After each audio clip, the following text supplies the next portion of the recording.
cette grotte dans laquelle Jérémie aurait caché le trésor du premier temple aurait été découverte. Et elle est située à environ 1 kilomètre au nord-ouest du site de Qumran.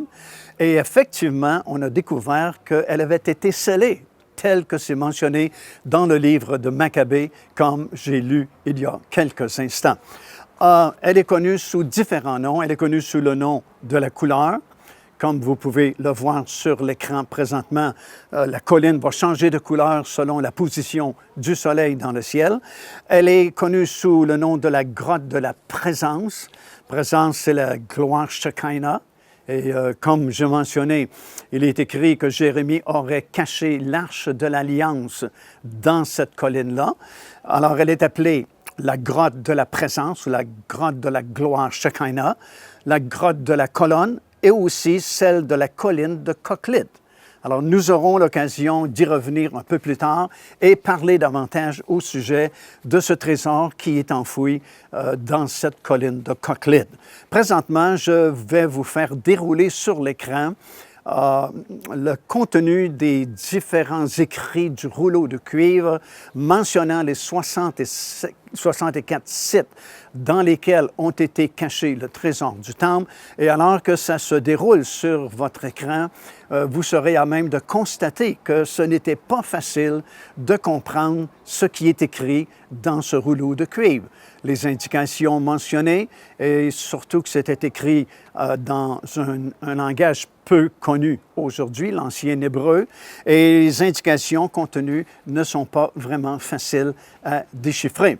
Je vais vous lire les sites les plus importants. Le site numéro 1, par exemple, il est écrit ceci: « Dans les ruines situées dans la vallée d'Akkor, sous les marches, vers l'est, 40 coudées, un coffre d'argent et des vases d'un poids d'environ 17 talents. » L'écriture inscrite sous le site numéro 3 va comme ceci: « Dans la grande fosse à l'intérieur de la cour, entourée par la rangée de colonnes dans le caniveau au fond, scellée dans la tranchée, vis-à-vis la porte supérieure, il y a 900 talents d'argent. » Dans la description du site numéro 4, ça dit ceci: « Sur la colline de Coquelide. » Alors, on parle justement de cette colline dont il est question dans le livre des Maccabées et que vous avez vu sur votre écran il y a quelques instants.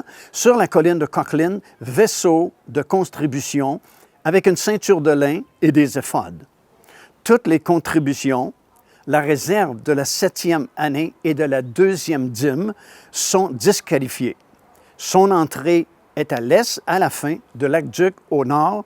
Il y a 6 coudées que vous devez compter vers la chambre froide.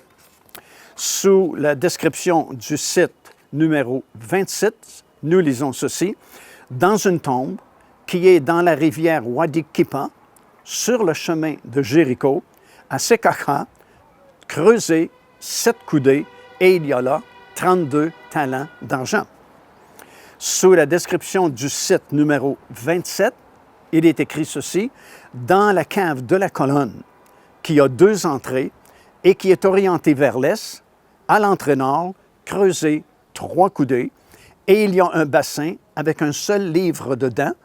En dessous, il y a 42 talents. » Sous la description du site numéro 32, nous lisons ceci: « Dans la cave, à côté du lieu de refroidissement qui appartient à la maison de Akkoz, souvenez-vous de ce nom-là, Akkoz, creusez 6 coudées, 6 pots d'argent s'y trouvent. » Et sous le site numéro 64, nous lisons ceci, et ça concerne tout particulièrement cette colline de Coquelide, cette colline dont il est question dans le livre de Maccabée et où le prophète Jérémie aurait enfoui le trésor du premier temple. Nous lisons ceci: « Dans une cavité qui est dans le lieu lumineux. » Alors, on l'appelle le lieu lumineux parce que souvent, on l'appelait à l'époque la colline de la couleur, parce que la colline changeait de couleur selon la position, justement, du soleil dans la journée.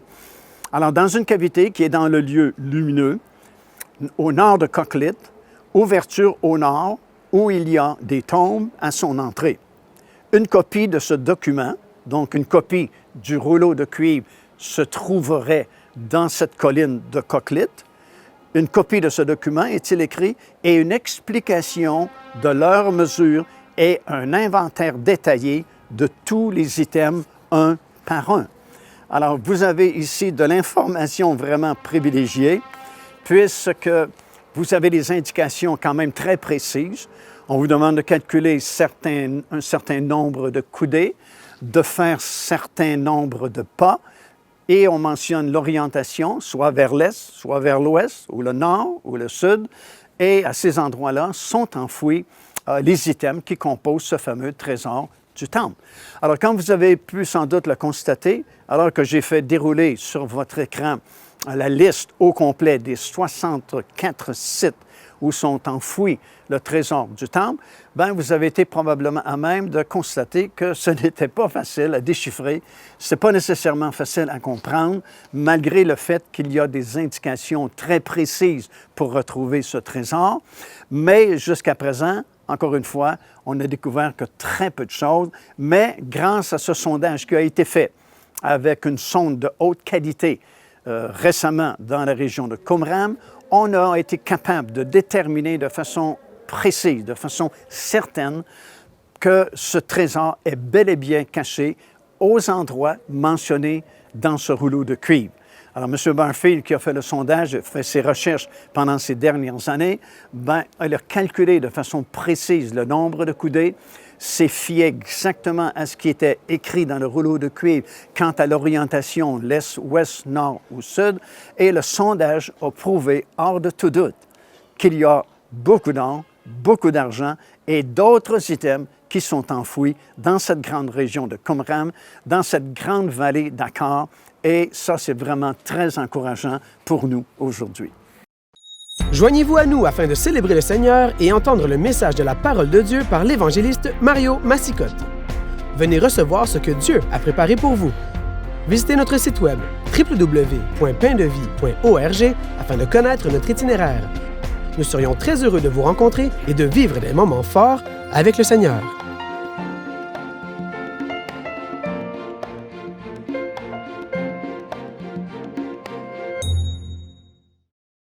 Nous allons nous rapprocher de cette fameuse colline de Coquelit, colline appelée de différents noms, comme je mentionnais, dans quelques instants. Mais auparavant, laissez-moi vous lire certaines informations concernant certains sites qui sont vraiment très importants et où on a prouvé hors de tout doute que vraiment ce qui était écrit dans le rouleau de cuivre est vraiment enfoui à cet endroit-là. Par exemple, débutons avec le site numéro 1, le premier site. Dans certaines versions, voici ce qui est écrit sous ce titre. Dans les ruines de la vallée d'Akkar, alors on sait où se trouve la vallée d'Akkar, comme on a mentionné auparavant. Donc, ce trésor du site numéro 1 est enfoui dans la vallée d'Akkar. Il y a un trésor caché sur la propriété de la maison de Akkoz. Passez les marches vers l'est et à 40 coudées, il y a un coffre contenant 70 talents d'argent et des vases d'argent appartenant au temple. Alors, c'est très précis.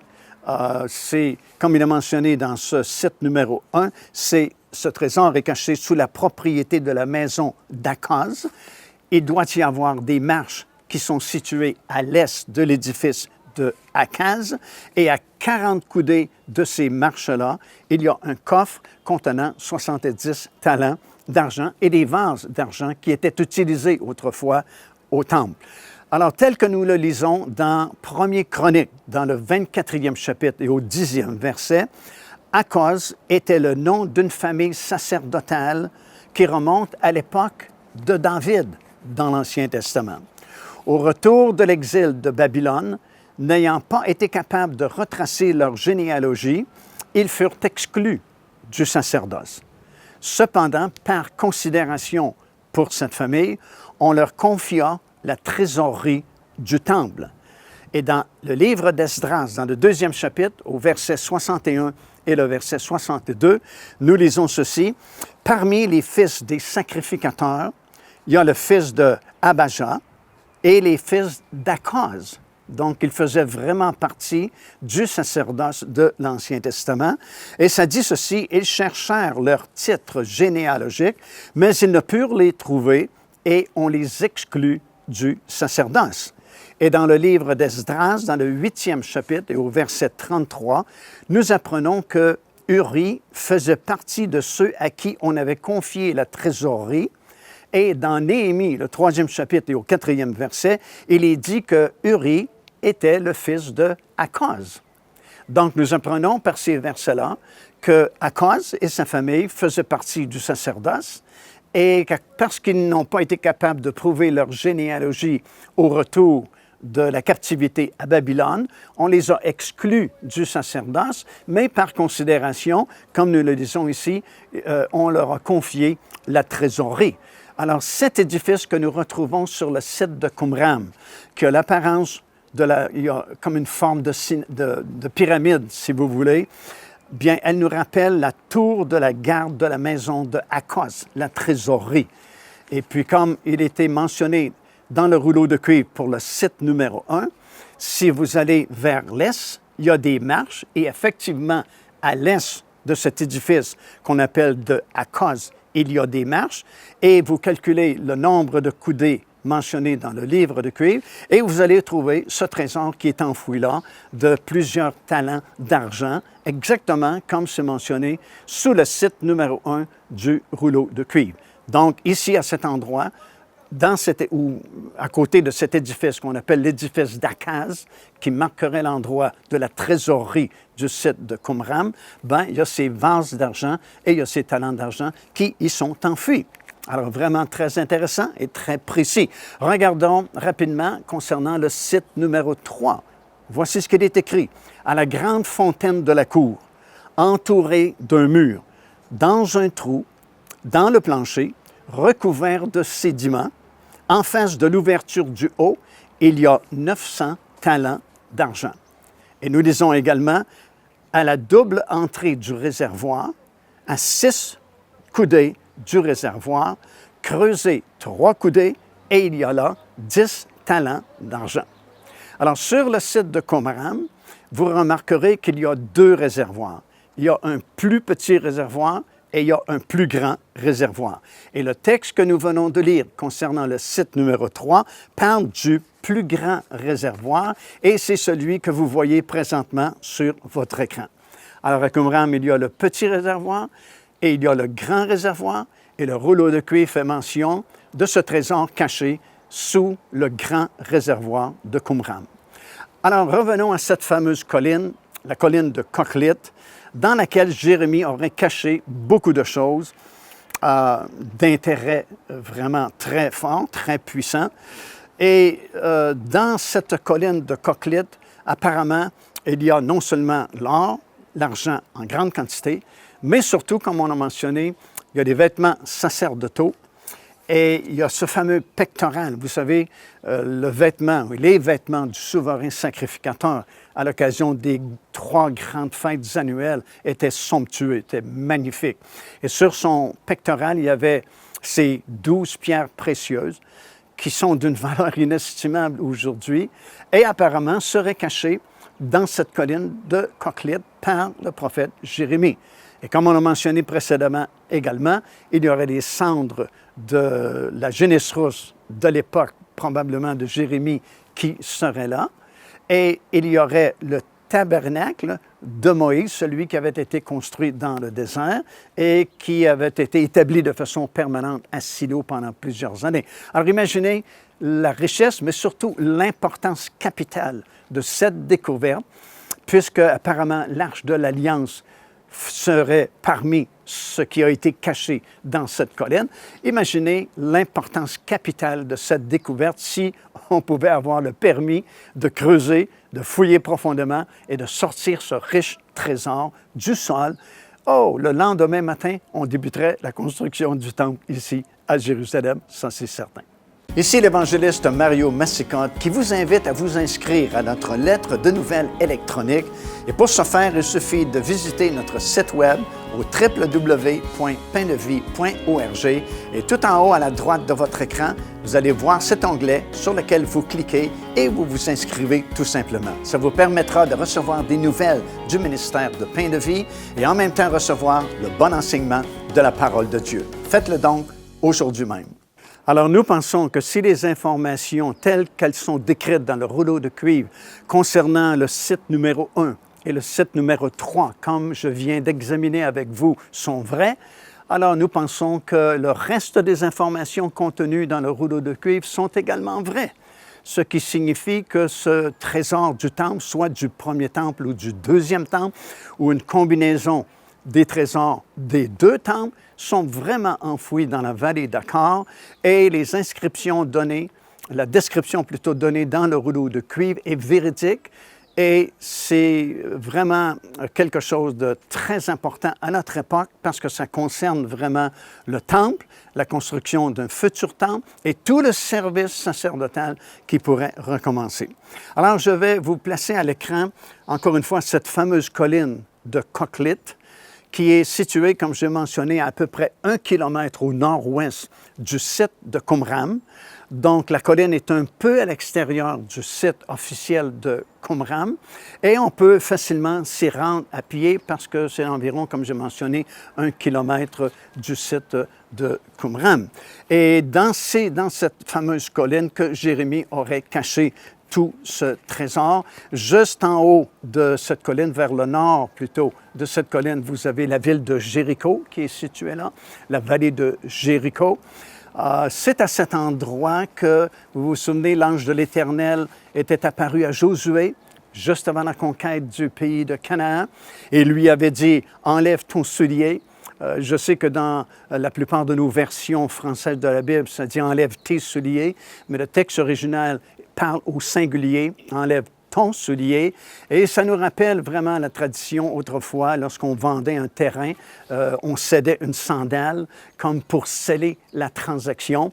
Et c'est comme si Dieu disait à Josué, bien, je te donne le pays, il m'appartient, je l'ai comme racheté, et c'est pourquoi tu dois enlever un de tes souliers, une de tes sandales.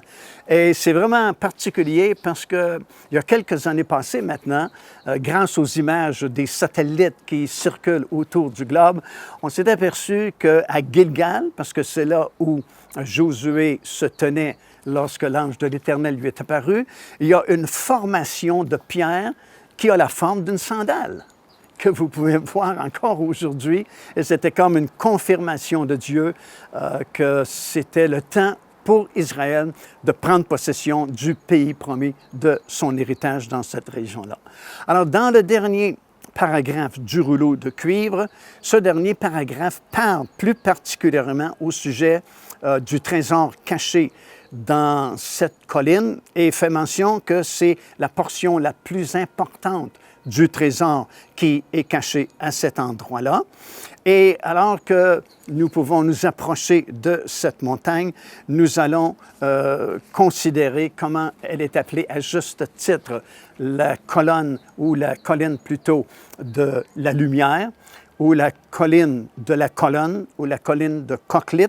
De toute façon, cette expression, cette appellation revient 2 fois dans le rouleau de cuivre sous la description du site numéro 4 et la description du site numéro 64.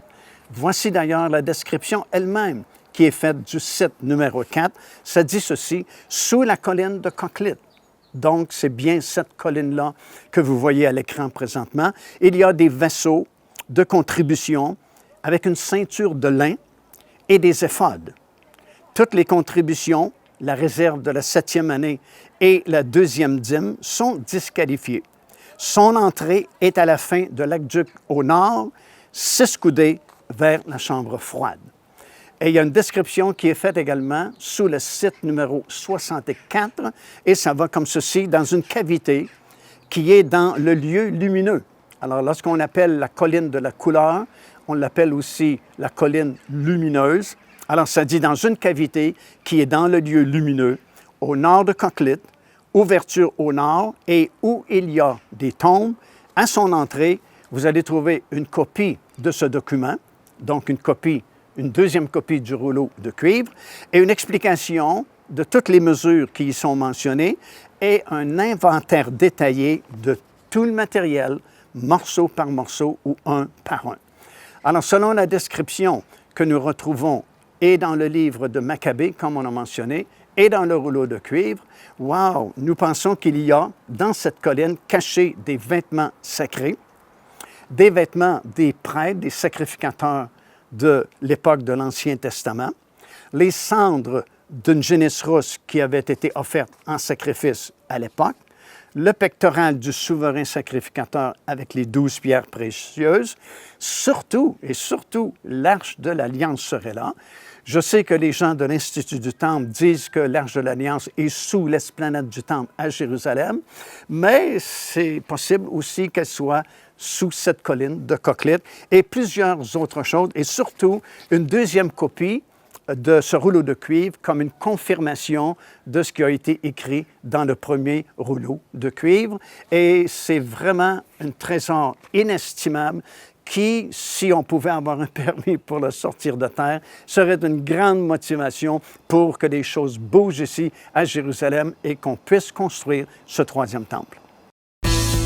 Procurez-vous cet enseignement disponible dès maintenant sur notre site web au www.paindevie.org. En visitant notre boutique web, vous pourrez commander ou même télécharger les enseignements. Vous trouverez aussi plusieurs autres produits contenant des centaines de sujets pour votre édification. Comme j'ai mentionné précédemment, jusqu'à présent, les autorités ici en Israël n'ont pas accordé le permis pour creuser profondément dans ce territoire-là et sortir du sol ce trésor inestimable. Mais si un jour sûrement, ce permis sera accordé, et ce sera la découverte du trésor du temple qui pourrait provoquer immédiatement la construction d'un troisième temple ici à Jérusalem. Parce que si vraiment l'Arche de l'Alliance est enfouie dans la colline de Coquelette, et si on pouvait creuser à cet endroit et sortir l'Arche de l'Alliance, ce serait vraiment la plus grande découverte archéologique qu'on aurait pu faire. Et définitivement, ce serait la plus grande motivation pour donner le feu vert à la construction du temple sur l'esplanade du temple. Le gouvernement israélien n'aurait pas d'autre choix vraiment que donner l'ordre de construction de ce temple-là. Selon la Bible, il doit y avoir un troisième temple qui sera construit sur l'esplanade du temple à Jérusalem.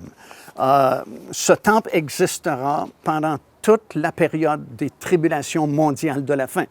Nous apprenons par la parole de Dieu, dans le livre de Daniel, tout particulièrement, dans le 9e chapitre et au verset 27, que lorsque l'Antéchrist émergera ici au Moyen-Orient, parmi les choses qui s'accompliront à ce moment-là, il donnera l'ordre de construction d'un temple à Jérusalem, parce que, évidemment, Israël le reconnaîtra comme son Messie. Bien sûr, ce n'est pas le véritable Messie, mais il y aura une séduction extraordinaire qui prévalera à ce moment-là, et Israël pensera que c'est finalement son Messie qui est venu et qui donne l'ordre de construire le temple sur l'esplanade du temple à Jérusalem. Présentement, il y a beaucoup d'organisations et il y a une pression énorme en Israël pour la construction de ce troisième temple-là. C'est même rendu au niveau politique, puisque lorsqu'il y a des élections en Israël, la construction du troisième temple devient un enjeu politique. Et il y a des organisations comme l'Institut du Temple à Jérusalem qui ont depuis plusieurs années maintenant terminé la construction de tous les items, de tous les articles qui meubleraient un tel temple. Ils ont tous les vêtements sacerdotaux, ils ont même des lévites et ils ont des sacrificateurs qui sont formés présentement et sont tout fin prêts.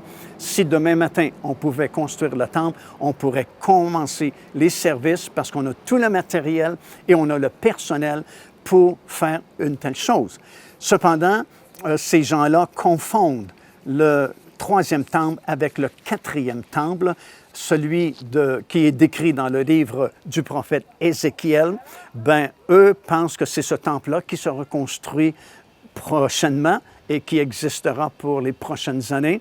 Mais en réalité, ce que la Bible enseigne, c'est qu'il y aura un troisième temple avant, bien sûr, le quatrième temple. Ce troisième temple existera et subsistera tout le long des 7 années de tribulation qui sont encore à venir. Ce temple sera détruit par le retour du Seigneur Jésus-Christ, le vrai Messie, celui qui viendra à la toute fin des 7 années de tribulation, et lui plutôt fera surnaturellement la construction du quatrième temple, tel que décrit dans le livre d'Ézéchiel. Mais voici quelques versets dans le Nouveau Testament et aussi dans l'Ancien Testament qui prouvent qu'un troisième temple doit exister à la fin des temps et avant le retour physique et littéral du Seigneur Jésus-Christ sur cette planète. Tout d'abord, bien sûr, c'est le texte classique, c'est 2 Thessaloniciens, 2e chapitre, versets 3 et 4, alors que Paul dit « Que personne ne vous séduise d'aucune manière, car il faut que l'apostasie soit arrivée auparavant, et qu'on ait vu paraître l'homme du péché, le fils de la perdition, l'adversaire qui s'élève au-dessus de tout ce qu'on appelle Dieu ou ce qu'on attend, jusqu'à s'asseoir, remarquez bien, jusqu'à s'asseoir dans le temple de Dieu et se proclamant lui-même Dieu. » Alors, pour que l'Antéchrist puisse s'asseoir dans un temple, il faut bien qu'il y ait un temple qui existe. Et présentement, en Israël, sur l'esplanade du temple, bien sûr, il n'y a pas de temple. Même dans l'Ancien Testament, dans Daniel chapitre 9 et au verset 27, nous lisons ceci concernant l'Antéchrist. Ça dit « Il fera une solide alliance avec plusieurs pendant une semaine. » Une semaine ici représente une période de 7 ans. Et durant la moitié de la semaine, donc 3 ans et demi après la confirmation de cette alliance, il fera cesser le sacrifice et l'offrande. Bien sûr, pour faire cesser le sacrifice et l'offrande, il faut que le sacrifice et l'offrande aient commencé. Dans Matthieu, chapitre 24, Jésus lui-même va dire ceci: « Lorsque vous verrez l'abomination de la désolation dont le prophète Daniel avait parlé, comment il serait établi dans le lieu saint. » Alors Jésus confirme la prophétie de Daniel. Également dans Apocalypse chapitre 11, ça dit « Il me donna un roseau semblable à une verge et disant « Lève-toi et mesure le temple, l'autel et ceux qui y adorent, mais le parvis extérieur, laisse-le en dehors, ne le mesure pas, car il est donné aux nations et elles le fouleront aux pieds pendant 3 ans et demi. » Alors tous ces versets, sans l'ombre d'un doute, prouve qu'un troisième temple doit être construit, doit exister. Et encore une fois, en terminant cette portion, ici présentement en Israël, il y a une pression extraordinaire sur le gouvernement israélien pour la construction de ce troisième temple dont la Bible a tellement parlé.